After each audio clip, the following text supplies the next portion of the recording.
Dans cette séquence, je vais vous présenter les spécificités du modèle RDF relatives à la représentation de groupes. Le type BAG est prédéfini dans le modèle RDF pour représenter des groupes de ressources ou de valeurs littérales sans ordre. On pourrait choisir de représenter l'énoncé utilisé pour illustrer les séquences précédentes en déclarant le groupe des auteurs du document doc.html et en indiquant ce groupe comme valeur de la propriété Author. C'est ce que montre le graphe sur cette diapositive. La composition du groupe est alors représentée en listant ses éléments à l'aide des propriétés RDF 1, 2, 3, etc. qui sont prédéfinies dans le modèle RDF. Notez que nous avons choisi une ressource anonyme pour désigner ce groupe. Dans la syntaxe XML, cette ressource anonyme de type BAG est représentée par un élément RDF BAG. Puisque la ressource est anonyme, cet élément n'a pas d'attribut RDF About. Cet élément BAG, qui représente la valeur de la propriété Author, est fils donc de l'élément XML représentant cette propriété. Les triplets représentant la composition du groupe sont représentés par des éléments XML RDF-LI, fils de l'élément BAG, qui seront interprétés comme des propriétés RDF_1, 2, 3. Les valeurs de ces éléments sont les éléments du groupe. Voici la sérialisation en Turtle du même énoncé RDF. Les crochets représentent la ressource anonyme désignant le groupe, valeur de la propriété Author. Entre les crochets, on indique que cette ressource est de type BAG et est sujet de 3 propriétés RDF-LI.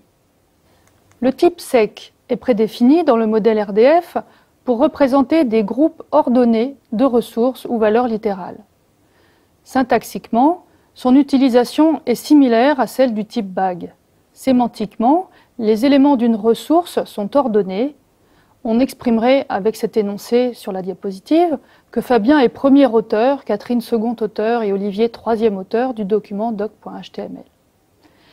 Les propriétés RDF-I prennent alors tout leur sens. Le type alt est prédéfini en RDF pour exprimer des alternatives.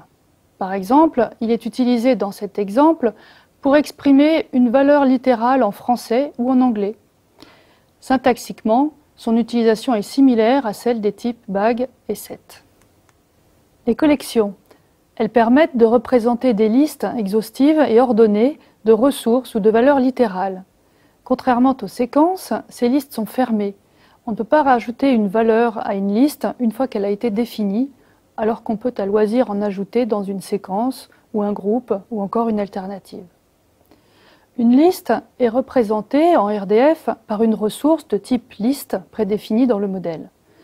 Elle est définie récursivement comme ayant un premier élément en utilisant la propriété RDF_First prédéfinie dans le modèle et une sous-liste privée de cet élément contenant donc le reste de ces éléments en utilisant la propriété rest prédéfinie également en RDF. Une liste ne contenant qu'un unique élément a pour reste la liste vide désignée par la ressource nil prédéfinie en RDF. Dans la syntaxe XML, les triplets représentant une liste peuvent être sérialisés comme tout autre triplet. Une syntaxe plus compacte est également possible, qui consiste à indiquer qu'une propriété a pour valeur une liste par un attribut RDF parseType égale collection dans l'élément XML représentant cette propriété. Dans notre exemple, c'est le cas de la propriété Author représentée par un élément XML Author. Les éléments de la liste sont alors représentés par des éléments RDF description, fils de l'élément Author. Dans la syntaxe Turtle, une liste est représentée par des parenthèses contenant les éléments de la liste.